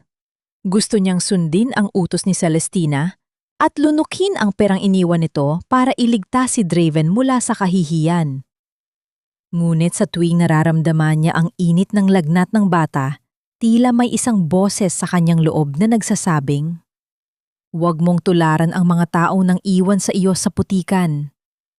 Dahil naubusan ng malinis na tubig sa loob ng silid, nagpasya si Isa na lumabas patungo sa poso sa likuran ng gusali. Ang bawat hakbang niya sa hallway ay tila isang nakatutulig na ingay sa gitna ng katahimikan ng gabi. Ang simoy ng hangin ay may dalang kakaibang pait, isang amoy ng usok ng sigarilyo na tila hindi nagmumula sa kalsada, kundi sa loob mismo ng bakuran. Nang malapit na siya sa madilim na sulok malapit sa gate, napatigil siya.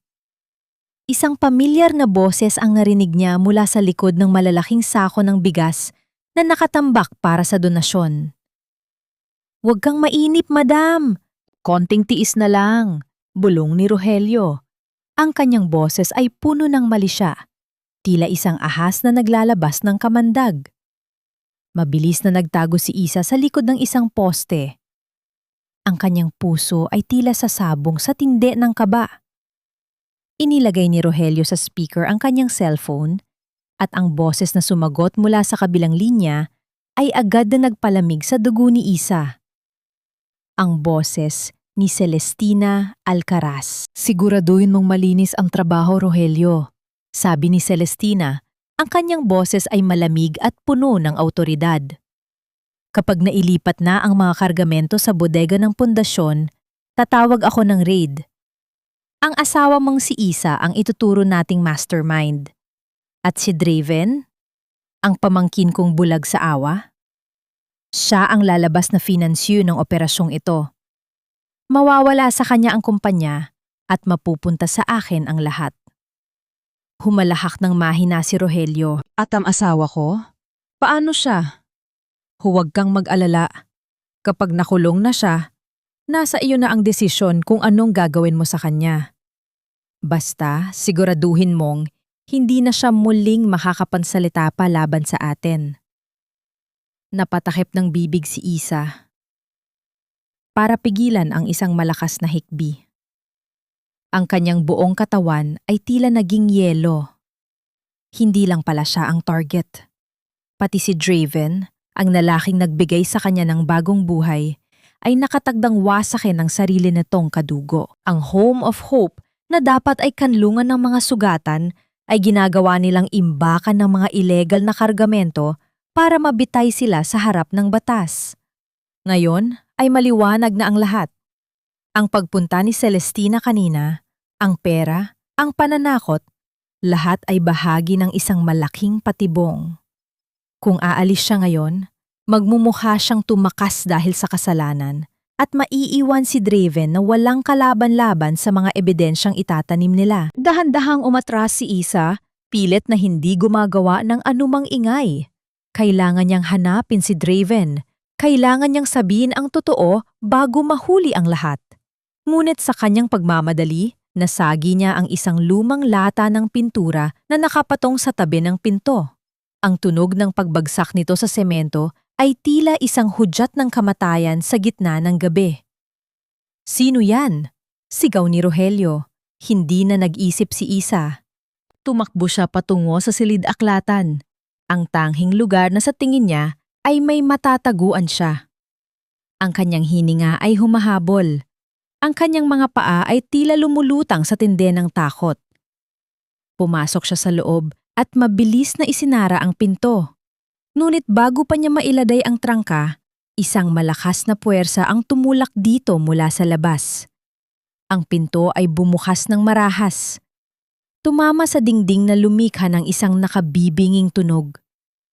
Doon, sa gitna ng dilim, nakatayo si Rogelio. Ang liwanag ng buwan na tumatago sa bintana ay nagbibigay ng nakakangilabot na anino sa kanyang muka. Akala mo ba talaga ay makakatakas ka, Isa? Bulong ni Rogelio habang dahan-dahang lumalapit. Ang kanyang mga mata ay nagniningning sa pot, tila isang halimaw na nahanap na ang kanyang biktima.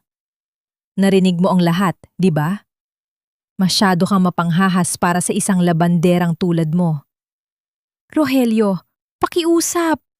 Huwag mong gawin ito. Nagsusumamo ni Isa habang umaatras hanggang sa sumadsad ang kanyang likod sa mga istante ng libro. Huwag mong idamay si Draven. Wala siyang kasalanan sa'yo. Draven? Draven na naman? Humalahak si Rogelio, isang tulog na puno ng inggit. Ganyan ka ba kabilis makalimot sa asawa mo? Hayaan mo, dahil ngayong gabi, ipapaalala ko sa'yo kung sino ang dapat mong katakutan. Sa isang mabilis na galaw, sinunggaban ni Rogelio ang leeg ni Isa. Ang kanyang malalaking kamay ay mahigpit na pumulupot sa lalamunan ng babae. Pinapatay ang bawat pagkakataon nitong huminga. Pilit na kumakawala si Isa. Ang kanyang mga kuko ay kumakalmot sa mga braso ni Rogelio, ngunit ang lakas ng lalaki ay tila isang dambuhala. Ang kanyang paningin ay nagsimulang magdilim. Ang mga mukha ni Lior at Draven ay tila mga aninong unti-unting naglalaho. Sa gitna ng kanyang pakikipaglaban para sa hangin, tanging ang tunog ng sarili niyang pintig ng puso ang naririnig niya. Mabilis, mahina, at tila sumusuko na. Dito ka na lang, Isa. Bulong ni Rogelio sa kanyang tainga. Ang amoy ng alak at sigarilyo ay tila lalong nanakal sa kanya. Dito sa dilim, kung saan ka nararapat. Ang kanyang mga kamay ay dahan-dahang nawala ng lakas. Ang bawat bahagi ng kanyang pagkatao ay tila sumusuko na sa dilim na humahatak sa kanya pababa. May makakarinig pa kaya sa kanyang tahimik na pagsigaw? O ang Home of Hope ay magiging huling hantungan ng kanyang mga pangarap? Ang bawat hiningang ninakaw ay isang utang na kailangang bayaran ng katarungan, at sa gabing ito, ang dilim ay magsisimulang magliwanag para sa mga pusong matagal nang nagtiis. Sa gitna ng nagdidilim na paningin ni Isabela, ang mukha ni Rogelio ay tila naging isang malabong anino ng kamatayan. Ang bawat segundo ng pananakal ay tila isang kawalan ng pag-asa na humihila sa kanya pababa sa isang malalim na balon. Ngunit sa sandaling ang kanyang mga kamay ay dahan-dahan nang bumibitaw sa braso ng asawa, Isang malakas na pagtulak ang bumasag sa katahimikan ng silid-aklatan.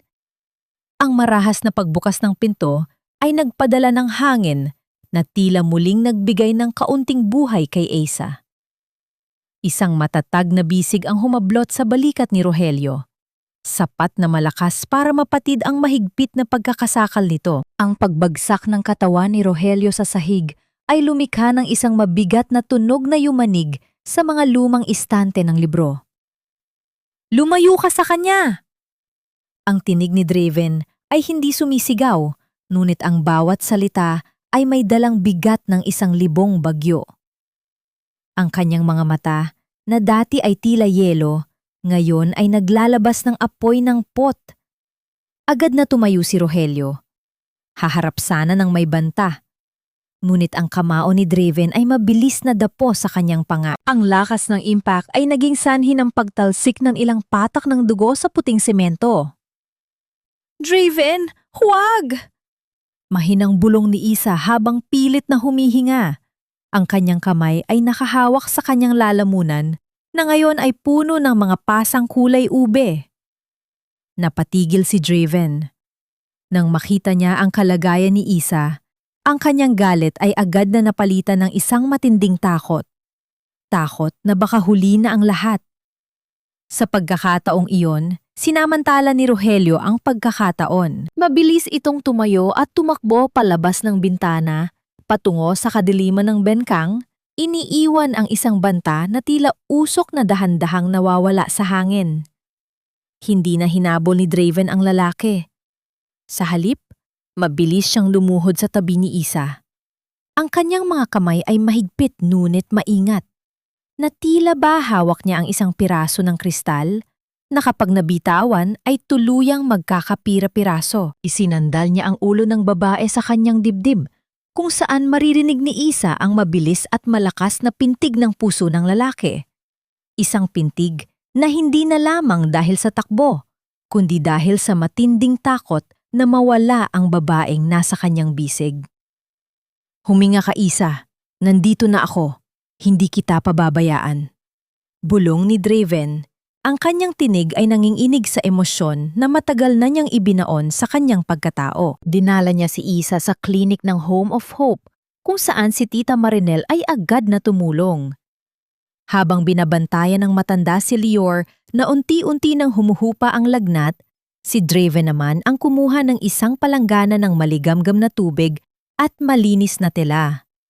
Lumuhod siya sa harap ni Isa. Ang kanyang mga mata ay nakatitig sa mga ube at pulang marka sa leeg ng babae.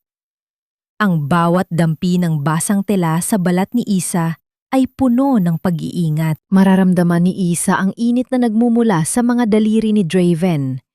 Isang init na hindi nakakapaso, kundi nagbibigay ng kapanatagan. Sa sandaling iyon, ang katahimikan ng gabi ay nabalot ng isang kakaibang ugnayan. Isang ugnayan ng dalawang sugatang kaluluwa na pilit na pinagagaling ang isa't isa. "Draven, pakiusap, makinig ka!" Pautal na sabi ni Isa. Ang kanyang boses ay paos pa rin mula sa pagkakasakal. "Ang bodega, ang mga donasyon na dumating kanina, patibong yon. Narinig ko silang nag-uusap ni Celestina. Magtatanim sila ng ebidensya para isabit ka at ang pundasyon." Napatigil ang kamay ni Draven. Ang kanyang panga ay nadnyangalit sa tinde ng pot. "Alam ko na, may kakayahan si Celestina na gumawa ng masama. Pero hindi ko akalain na pati ang mga taong tinutulungan natin ay idadamay niya para lang sa kapangyarihan. Kailangan mong iligtas ang sarili mo, Draven." Patuloy ni Isa. Ang kanyang mga mata ay nagsimulang mapuno ng luha. "Ito na ang pagkakataon mong paalisin ako. Sabihin mo sa lahat na wala kang kinalaman sa akin. Ibigay mo na ako sa kanila para tumigil na sila." Sa halip na sumagot, dahan-dahang inilapag ni Draven ang tela at hinawakan ang magkabilang kamay ni Isa. Tumingin siya ng diretso sa mga mata nito, isang tingin na tila ba na nanumpa sa harap ng buong mundo. "Hindi kita ibibigay, Isa. kahit kailan. Ang boses ni Draven ay matatag at puno ng paninindigan. Akala nila ay natalo na nila ako dahil nakuha nila ang lahat sa akin noon. Ang nanay ko, ang saya ko. Pero sa pagkakataong ito, hindi ko hahayaang mangyari uli iyon. Hindi ka lang proyekto para sa akin, Iza. Ikaw ang dahilan kung bakit gusto ko uling maniwala na may kabutihan pa sa mundong ito.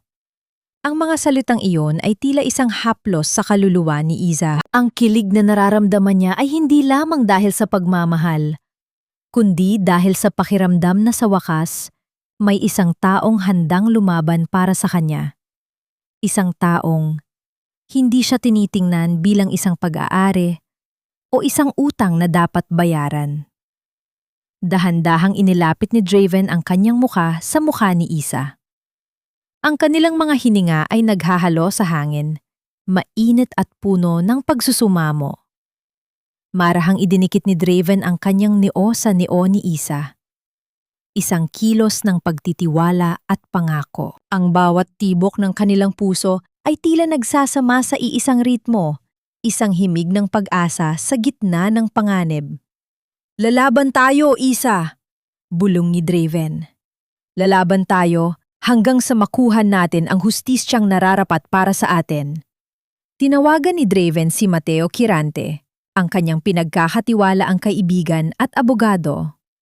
Habang naghihintay sila sa pagdating ni Mateo, si Iza ay nagsimulang magsulat. Gamit ang kanyang kaalaman sa accounting, inilista niya ang lahat ng mga kahina-hinalang transaksyon na napansin niya sa mga record ni Rogelio noong sila ay nagsasama pa, at ang mga koneksyon nito sa mga kumpanyang hawak ni Celestina. Ang hanshin-chukloy ni Iza ay hindi na lamang tungkol sa pantakas.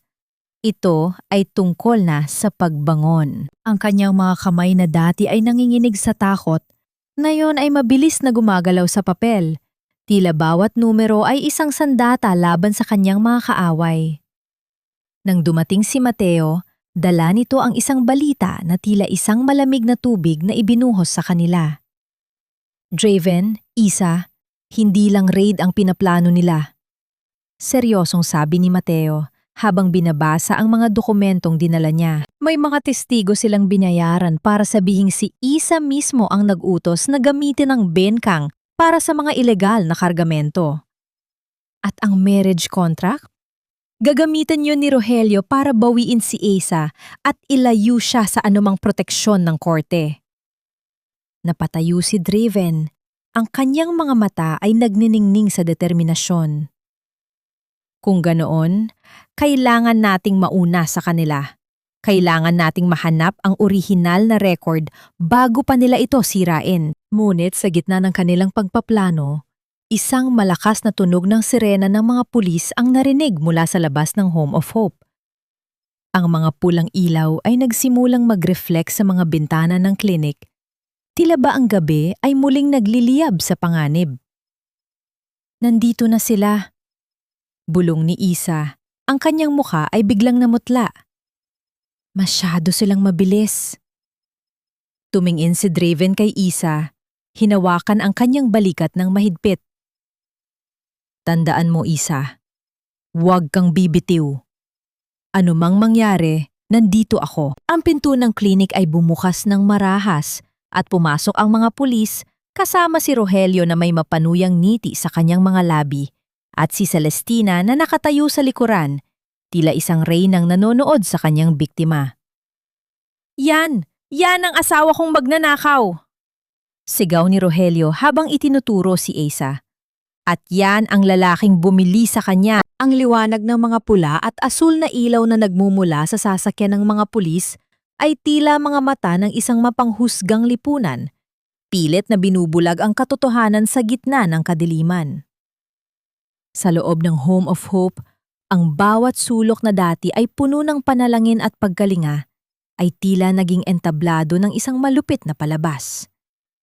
Nakatayo si Iza sa gitna ng silid. Ang kanyang katawan ay nanginginig, hindi dahil sa lamig, kundi dahil sa tindi ng kahihiyang ipinapahid sa kanyang pagkatao. Sa harap niya, si Rogelio ay naglulupasay sa sahig, Isang wad na pag-iyak na kayang makuha ang awa ng sinumang hindi nakakaalam sa kanyang tunay na kulay. Mga sar, tingnan nyo! Tingnan nyo ang ginawa nila sa asawa ko! Sigaw ni Rogelio habang itinuturo si Isa na tila isang kriminal. Ibinenta niya ang sarili niya sa mayamang ito para lang makatakas sa hirap. At ang masama pa, ginamit nila ang lugar na ito para itago ang mga nakaw na gamit mula sa pantalan. Lumapit si Celestina. Ang bawat hakbang niya ay puno ng mapanuring awtoridad. Javen, anong kahiyahiyang gawaing ito? I warned you. Ang pagtulong sa mga taong galing sa kanal ay magdadala lang ng dumi sa pangalan ng mga alkaraz. Look at this girl. She's a professional manipulator. Hindi sumagot si Draven, ngunit ang kanyang katawan ay tila naging isang pader na humarang sa pagitan ni Isa at ng mga pulis. Ang kanyang mga mata ay nananatiling nakatitig ng matalim kay Celestina. Hindi nyo alam ang sinasabi nyo. Ang lahat ng ito ay isang malaking kasinungalingan. Ngunit ang hustisya ay tila bulag sa gabing iyon. Isa sa mga pulis ang lumabas mula sa bodega ng pundasyon. Dala-dala ang ilang kahon na selyado. Nang buksan nila ito sa harap ng lahat, bumungad ang mga kagamitang elektroniko at mga mamahaling tela na may marka ng Bureau of Customs. Ang mga ito ay ang mga illegal na kargamento na narinig ni Asa sa usapan ni Rogelio at Celestina. Sir, hindi po sa amin yan. Itinanim lang yan dyan. Sigaw ni Tita Marinel. Ang kanyang boses ay puno ng pait. Buong buhay ko ay inialay ko sa lugar na ito. Hinding-hindi ko gagawin ang saktan ang mga taong tinutulungan namin. Ang ebidensya ay hindi nagsisinungaling, madam. Malamig na sagot ng opisyal ng pulisya. At mayroon kaming testigo na nagsasabing si Isabela Maravilla ang tumanggap ng mga kargamentong ito kagabi. Mula sa likuran ng mga pulis, lumitaw ang isang lalaki, isang kargador na madalas makita sa bengkang. Yumuko ito at itinuro si Isa. Siya po ang nag-utos sa amin na dalhin dito ang mga gamit. Sabi niya, utos daw po ni Sir Javen. Naramdaman ni Isa ang pag-ikot ng mundo. Ang bawat salita ng testigo ay tila isang pako na ibinabaon sa kanyang kabaong. Tiningnan niya si Rogelio at nakita niya sa mga mata nito ang isang uri ng tagumpay na kasing itim ng uling. Sa labas ng gate, ang mga kapitbahay ay nagsimula ng magkumpulan. Ang mga bulungan ng mga marites ay parang mga bubuyog na nagdadala ng lason. Sinasabi ko na nga ba, masyadong maganda ang batang yan para maging labandera lang, sabi ng isang babae. Ginamit lang ang ganda para makapanloko, dagdag pa ng isa. Ang bawat salitang iyon ay tila isang sampal sa mukha ni Isa.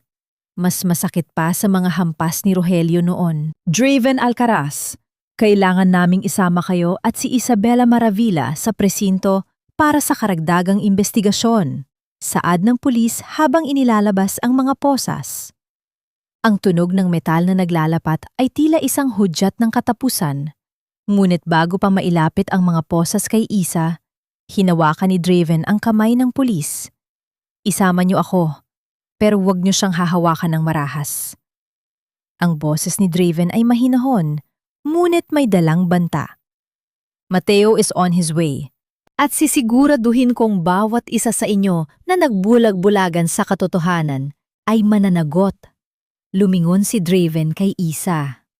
Sa gitna ng kaguluhan, sa gitna ng mga flash ng kamera mula sa mga reportoy na biglang sumulpot, tanging ang mga mata ni Draven ang nagbibigay ng liwanag kay Isa. Huwag kang matakot, Isa. Tumingin ka lang sa akin. Hindi ka nila matatablan hanggat nandito ako. Ngunit habang inaalalayan si Isa palabas, dumaan sila sa harap ni Rogelio. Sa isang mabilis na pagkakataon, bumulong si Rogelio sa taingan ni Isa, isang boses na kasing lamig ng kamatayan. Akala mo ba ay tapos na tayo? Pagdating natin sa loob, sisiguraduhin kong wala nang maniniwala sa iyo. At si Draven? Pababagsakin ko siya kasama mo. Hahayaan kitang panuurin kung paano mawala ang lahat sa kanya dahil sa isang basurang katulad mo. Napahinto si Isa. Ang kanyang puso ay tila tumigil sa pagtibok. Ang tindi ng kawalang katarungan ay tila isang malaking alon na handang lumunod sa kanya. Napatingin siya kay Draven at pagkatapos ay sa mga nakaposes na niyang mga kamay. Ang pinakamasakit na bahagi ay hindi ang pagkakulong. Ang pinakamasakit ay ang makitang ang kabutihan ay ginagawang krimen at ang pag-ibig ay ginagawang isang patibong. Habang isinasakay sila sa magkahiwalay na sasakyan, nakita ni Isa si Lior na nakatayo sa bintana ng klinik, umiiyak at tinatawag ang kanyang pangalan. Ang bawat sigaw ng bata ay tila isang punyal sa kanyang puso. At sa dulo ng kalsada, nakita niya si Celestina na nakasakay na sa kanyang marangyang sasakyan. Dahan-dahang itinaas ang kanyang salamin ng wine bilang pagdiriwang. Ang gabi ay tila tuluyan ng nilamon ng kawalang pag-asa. Paano lalaban ang isang babaeng? Ang tanging sandata ay ang katotohanan, kung ang mundo ay mas pinipiling makinig sa mga bulong ng kasinungalingan. Ang bawat hampas ng kahoy na gavel sa ibabaw ng lamesa ay tila isang hatol na dumudurog sa natitira pang lakas ng aking puso. Ang loob ng courtroom sa lungsod ng Cebu ay binalot ng isang nakabibinging katahimikan na tila ba ang hangin mismo ay natatakot gumalaw. Nakaupo si Isa sa silya ng nasasakdal. Ang kanyang mga kamay ay mahigpit na nakakuyom sa ilalim ng lamesa. Ang suot niyang puting blusa na bigay ni Tita Marinel ay tila isang pilit na pagtatago sa mga pasang hindi pa rin tuluyang naghihilom sa kanyang katawan. Sa kabilang panig, nakaupo si Rogelio. Nakasuot ito ng maayos na polo, ang kanyang buhok ay malinis ang pagkakaayos, at ang kanyang muka ay sadyang ginawaan ng bakas ng pighati. Sa tabi niya ay si Celestina, na parang isang reynang nanonood mula sa kanyang trono. Ang mga mata ay puno ng mapanuyang tagumpay. Your Honor! Simula ng abogado ni Rogelio, ang boses nito ay umaalingaw-ngaw sa buong silid. Ang aking kliyente ay isang simpleng tao na ang tanghing kasalanan ay ang mahalin ang isang babaeng mapagpanggap. Ninakawan siya, tinalikuran, at nayon ay ginagamit ang impluwensya ng isang bilyonaryo para baluktutin ang batas. Tumayo si Rogelio at humarap sa judge. Ang kanyang mga mata ay pilit na naglalabas ng luha. Sir, ang marriage contract namin ay totoo. Pero ang babaeng yan, simula nang makilala niya si Draven Alcaraz, naging ganid na siya.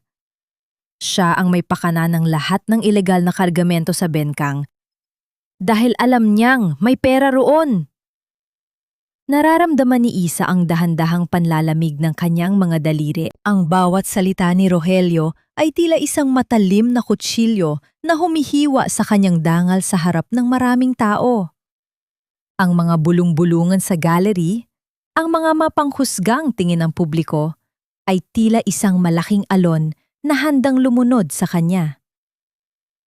Isabela Maravilla, tumayo ka para sa iyong testimonya. Utos ng judge. Halos hindi makatayo si Isa. Ang kanyang mga tuhod ay nanginginig. Ngunit bago siya humakbang patungo sa witness stand, dumaan ang kanyang paningin kay Draven na nakaupo sa likuran. Tumingin si Draven ng diretso sa kanyang mga mata, isang tingin na puno ng tiwala, isang tingin na tila nagsasabing, "Huwag kang bibitiw. Nandito ako." Nang maupo si Isa, ang lahat ng mata ay nakatitig sa kanya. Nagsimulang magtanong ang piskal. Bawat tanong ay tila isang bitag na pilit siyang ibinabaon sa kasinungalingan. Totoo bang ikaw ang tumanggap ng mga kargamento sa bodega ng Home of Hope? Hindi po totoo yan. Mahinang sagot ni Isa. Ang kanyang boses ay tila isang maliit na apoy na pilit pinapatay ng hangin. Pero may testigo kami, Isabela, at may marriage contract na nagpapatunay na ikaw ay asawa pa rin ni Rogelio Barameda. bakit ka sumama sa isang lalaking hindi mo asawa? Ang tanong na yon ay tila isang huling hantungan ng kanyang pasensya. Naramdaman ni Isa ang init na dahan-dahang umaakyat sa kanyang dibdib. Hindi ito galit na bastos, kundi isang galit ng isang taong matagal nang binaliwala. Naalala niya ang bawat gabi na umiiyak siya sa gutom habang si Rogelio ay naglalasing. Naalala niya ang bawat hapdi ng latay sa kanyang likod. Naalala niya ang mukha ni Lior na nagtitiwala sa kanya. Dahan-dahang itinaas ni Isa ang kanyang ulo.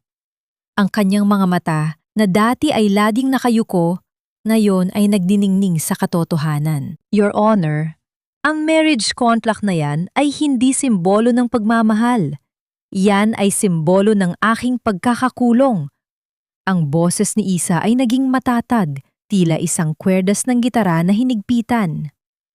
Pinakasalan ko siya dahil sa takot at tiniis ko ang lahat ng hirap dahil akala ko ay wala na akong halaga. Pero ang sabihing ako ang mastermind ng smuggling? Yan ay isang malaking insulto sa lahat ng babaeng pinagkaitan ng boses. Lumingon si Isa kay Rogelio, na ngayon ay nagsisimula ng mabalisa. Rogelio, alam ko ang bawat numero sa iyong mga illegal na ledger. Patuloy ni Isa. Ang kanyang kaalaman sa accounting ay lading kanyang sandata. Naalala mo ba ang mga record na pinatago mo sa akin sa ilalim ng ating higaan noon? Ang mga petsa, ang mga plate number ng mga truck, at ang mga pangalan ng kumpanyang tumatanggap ng mga kargamento? Ang kumpanyang yan ay hindi sa akin. Ang kumpanyang yan ay pag-aari ng isang Alcaraz, ngunit hindi kay Draven. Napatayo si Celestina. Ang kanyang mukha ay biglang nawala ng kulay. This is preposterous! Sinungaling ang babaeng ito! Ngunit huli na. Tumayo si Mateo Quirante. Dala ang isang makapal na folder. Your Honor, narito ang mga financial records na nakuha namin mula sa mga bangko sa Singapore at Hong Kong. Ang mga transaksyong ito ay direktang nag-uugnay kay Rogelio Barameda at sa mga dummy accounts ni Celestina Alcaraz. Ang mga petsang sinasabi ni Isabela ay tugma sa bawat pagpasok ng ilegal na pera sa kanilang mga account. Ang bulungan sa loob ng korte ay naging isang malakas na ingay. Ang mga flash ng kamera ay nagsimulang tumama sa mukha ni Celestina na ngayon ay pilit na nagtatago sa likod ng kanyang mamahaling bag. Si Rogelio naman ay tila isang basang sisiw na hindi na makatingin ng diretsyo. Sa gitna ng kaguluhan, muling humampas ang gavel sa lamesa. Lumikha ng isang tunog na tila nagpapatahimik sa buong mundo. Your Honor, may isa pa kaming ebidensya.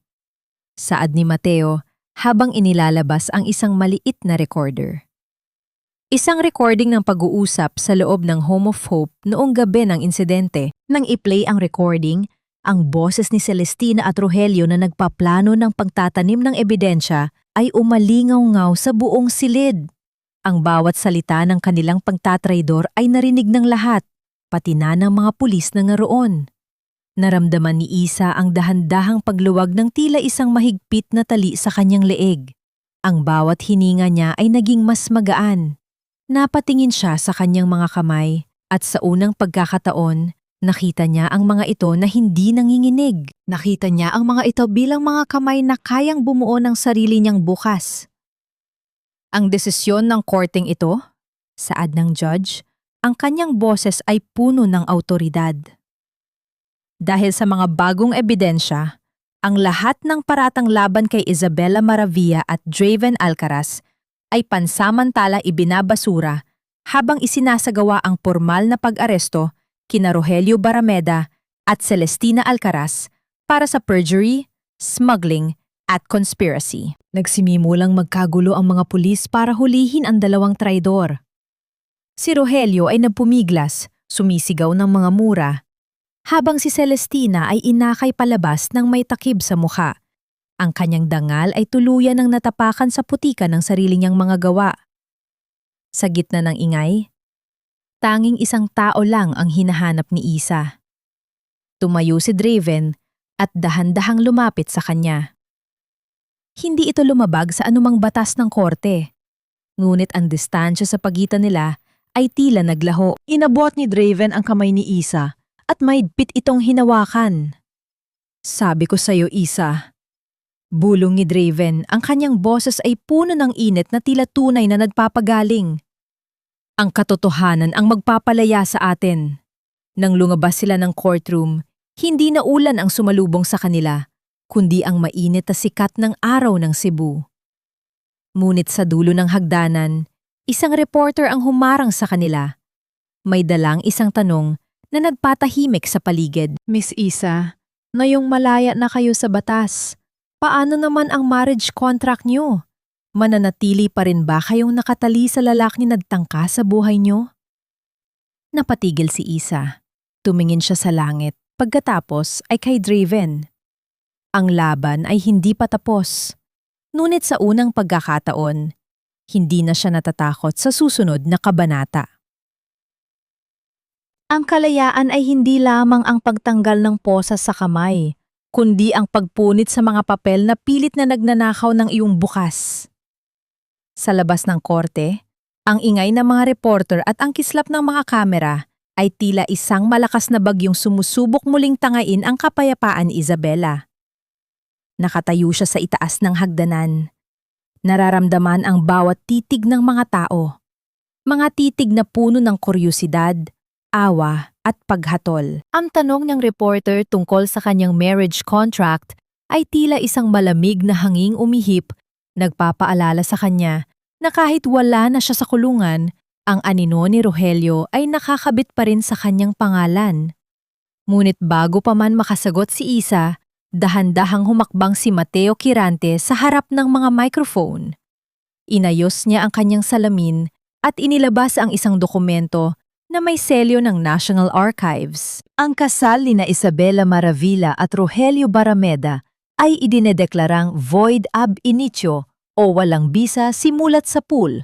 Saad ni Mateo, ang kanyang boses ay naging mitsa ng isang malakas na bulungan sa paligid.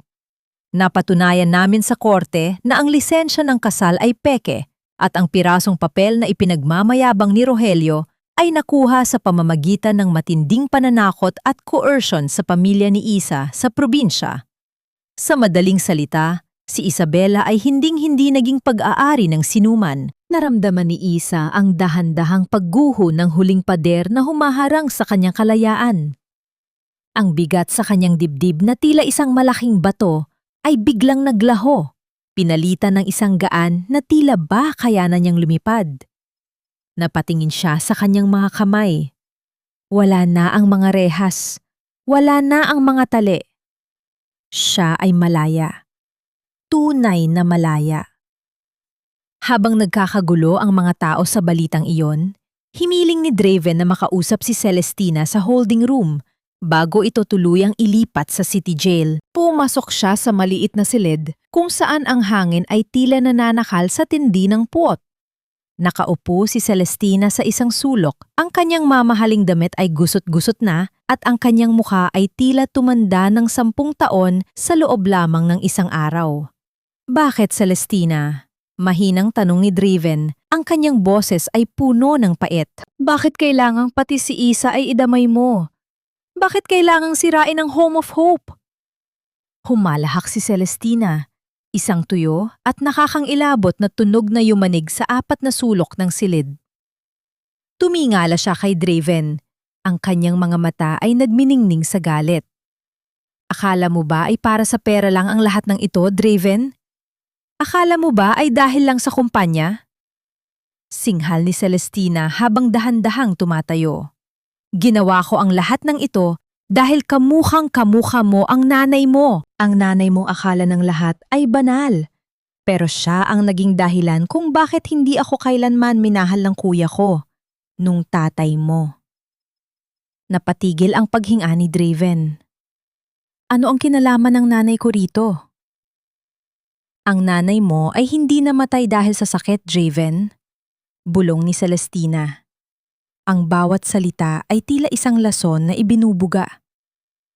Namatay siya dahil nalaman niya ang lihim namin ng tatay mo at ng tatay ni Rogelio. Kami ang nagpatakbo ng bengkang noon pa man gamit ang madidilim na paraan. At nang tangkain niyang magsumbong, kami ang gumawa ng paraan para manahimik siya. Hindi siya nagpakamatay, Draven. Pinanood ko siyang mawala ng pag-asa hanggang sa sumuko ang kanyang puso. Ang mundo ni Draven ay tila biglang gumuho. Ang alaala ng kanyang ina, ang malulungkot na hele nito, ang mga hikbi sa likod ng pinto, ay biglang nabigyan ng isang malupit na paliwanag. Ang kanyang sariling pamilya, ang kanyang sariling kadugo, ang pumatay sa tanging taong nagbigay sa kanya ng pagmamahal. Lumabas si Draven mula sa silid na hindi nagsasalita. Ang kanyang mga hakbang ay tila gawa sa tingga. Pagdating niya sa hallway, nakita niya si Isa na naghihintay sa kanya. Nang makita ni Isa ang anyo ni Draven, ang mga mata nitong puno ng luha at ang mukhang tila nadudurog, agad siyang tumakbo patungo rito. Walang salitang binitawan si Isa. Sa halip, niyakap niya si Draven ng maigpit. Doon, sa gitna ng malamig na hallway ng korte, ang bilyonaryong tinitingala ng lahat ay humikbi sa balikat ng babaeng dati, ay itinuturing niyang proyekto lamang. Ang kanilang mga papel ay tila nagpalit. Si Isa naman ang naging kanlungan, ang naging lakas, at ang naging liwanag para kay Draven. Nandito ako, Draven. Bulong ni Isa habang hinahaplos ang likod ng lalaki. Hindi mo na kailangang pasanin ang lahat ng ito mag-isa. Nang lumabas sila ng building, ang sikat ng araw ay tila naging masyadong maliwanag para kay Isa. Ang tindi ng emosyon, ang pagod ng nakalipas na mga araw, at ang bigat ng katotohanang nalaman nila ay biglang sumunod sa kanya. Naramdaman ni Isa ang biglang pag-ikot ng paligid. Ang mga boses ng mga tao ay tila naging isang malabong ugong. Isa? Tawag ni Draven. Ang kanyang boses ay puno ng kaba. Ngunit bago pa man makasagot si Isa, ang kanyang mga tuhod ay tuluyan ng bumigay. Ang kanyang mga mata ay dahan-dahang pumikit at ang kanyang katawan ay bumagsak sa mga bisig ni Draven. Sa gitna ng tagumpay at ng kalayaan, ang katawan ni Isa ay sumuko sa tindi ng paglalakbay na kanyang dinaanan. Nabalot ng katahimikan ang paligid habang karga-karga ni Draven ang walang malay na si Isa. Ang bawat patak ng luha ni Draven na nahuhulog sa mukha ni Isa ay tila isang bautismo ng bagong simula. Isang simula na wala na ang mga anino ng kahapon, ngunit may dalang mga sugat na kailangan pang hilumin ng panahon. Ang bawat sugat ay may kwento, ngunit sa ilalim ng bagong sikat ng araw, ang mga peklat ng kahapon ay nagiging marka na lamang ng isang digmaang nagtapos na sa tagumpay. Nagising si Isabela sa isang silid na puno ng amoy ng sariwang bulaklak ng jasmine. Hindi na putik, hindi na amoy ng lumang alak, at hindi na ang nakakasulasok na amoy ng takot ang bumabalot sa kanya. Ang puting kurtina ay dahan-dahang sumasayaw sa ihip ng preskong hangin mula sa dagat ng Cebu. Ang katahimikan ay hindi na nakakabingi. Ito ay tila isang malambot na kumot na nagbibigay ng kapayapaan sa kanyang pagkatao. Sa gilid ng kanyang higaan, nakita niya si Draven. Ang lalaking tinitingala ng buong lungsod ay natutulog ng nakaupo. Ang kanyang ulo ay nakasandal sa gilid ng kama ni Isa. Ang kanyang mga kamay ay mahigpit pa ring nakahawak sa kamay ng babae.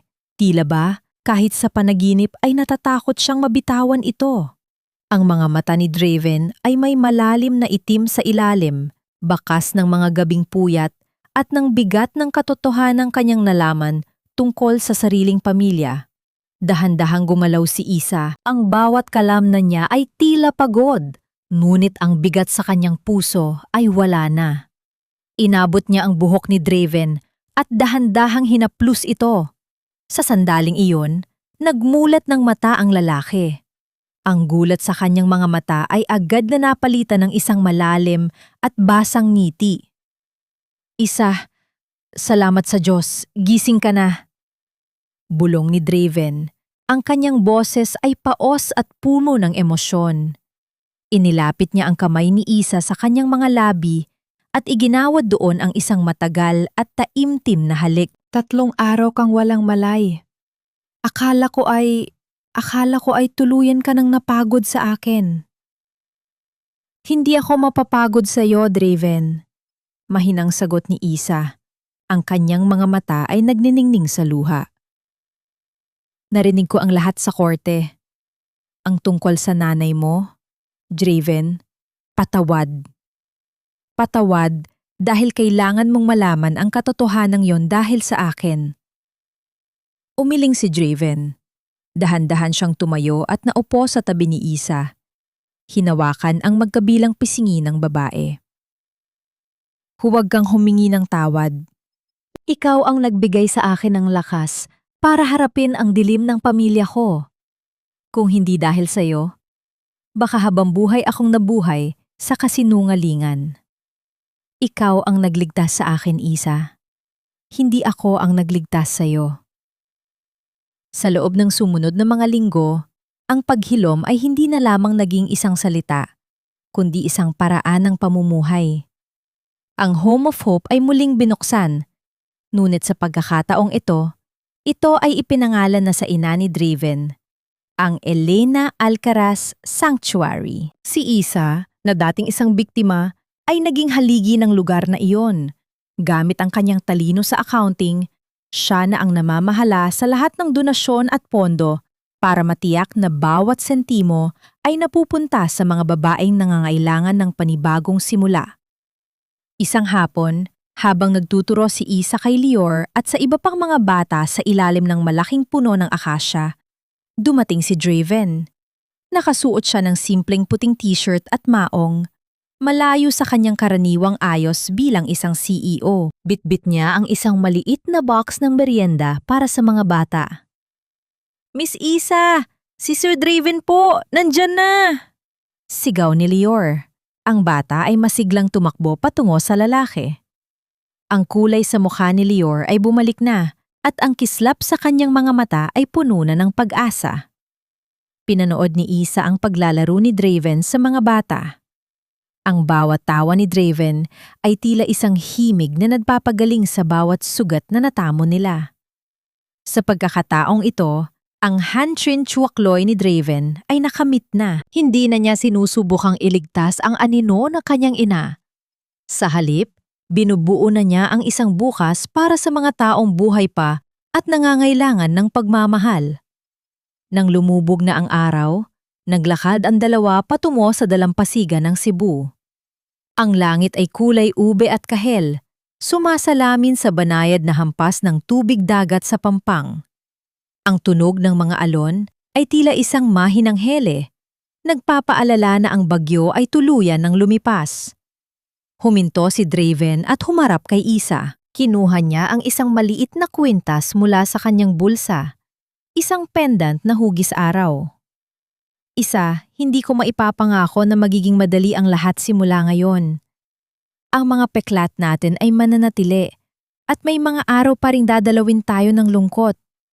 Simula ni Draven, ang kanyang mga mata ay nakatitig ng malalim sa mga mata ni Isa. Pero ang maipapangako ko, sa bawat pagsikat ng araw, hindi mo na kailangang humarap sa mundo ng mag-isa. I want to spend the rest of my life making sure you never feel small again. Isinuot ni Draven ang kwintas kay Isa. Ang malamig na metal sa balat ni Isa ay tila naging mainit dahil sa damdamin ng lalaki. Dahan-dahang inilapit ni Draven ang kanyang mukha sa mukha ni Isa, hanggang sa ang kanilang mga hininga ay maging isa. Ang kanilang unang halik ay hindi puno ng pagdanasa, kundi puno ng paggalang, pag-asa, at isang pangakong hindi na muling mababasag. Magsisimula tayo muli, Draven. Bulong ni Isa sa gitna ng kanilang yakap. Wala nang takot, wala nang utang na loob. Pagmamahal na lang. Habang nakatanaw sila sa malawak na karagatan, alam nilang ang bawat hakbang nila sa buhangin ay isang patunay na ang puso ng tao, gaano man ito nadurog, ay may kakayahang mabuong muli, mas matibay, mas malalim, at mas handang magmahal. Magsisimula tayo muli, Isa. Wala nang takot. Lumipas ang 1 taon, ang mga hampas ng alon sa pampang ng Cebu ay nanatiling saksi sa bawat pagbabagong naganap sa buhay ni Isabela. Ang dating madilim at nakakatakot na benkang ay tila naging isang harden ng pag-asa. Sa harap ng Elena Alcara Sanctuary, nakatayo si Isa, hindi na suot ang mga basahang puno ng putik, kundi isang malinis at asul na bestida na kasing kulay ng langit. Sa loob ng opisina, maayos na nakasalansan ang mga dokumento. Wala ng mga pekeng ledger, wala ng mga lihim na transaksyon. Bawat sentimo na pumapasok sa pundasyon ay ginagamit para sa pag-aaral ng mga batang tulad ni Lior at sa pagbibigay ng bagong kasanayan sa mga kababaihang biktima ng karahasan. Isang hapon, habang nag-aayos si Isa ng mga donasyon, isang babae ang dahan-dahang pumasok sa gate. Ang babae ay nanginginig. May mga pasang kulay ube sa braso at may dalang isang lumang maleta. Isang imahe na tila salamin ng nakaraan ni Isa. Dahan-dahang lumapit si Isa. Hindi siya natakot, hindi siya nag-alinlangan. Hinawakan niya ang nanginginig na kamay ng babae at numiti ng buong lambot. "Ligtas ka na rito," mahinang sabi ni Isa sa babae. "Dito, hindi ka na kailanman magiging mag-isa." Sa sandaling yun, naramdaman ni Isa ang tunay na kapayapaan. Ang tanong, kung napatawad na ba niya ang nakaraan ay nasagot na ng kanyang mga kilos. Hindi niya kailangang kalimutan ang ginawa ni Rogelio o ang kasamaan ni Celestina para maging malaya. Ang patawad ay hindi para sa mga nagkasala, kundi para sa sarili niyang puso upang hindi na ito muling mabuhay sa pot. Si Rogelio at Celestina ay nananatili sa loob ng rehas, binabayaran ang bawat luha na kanilang ninakaw.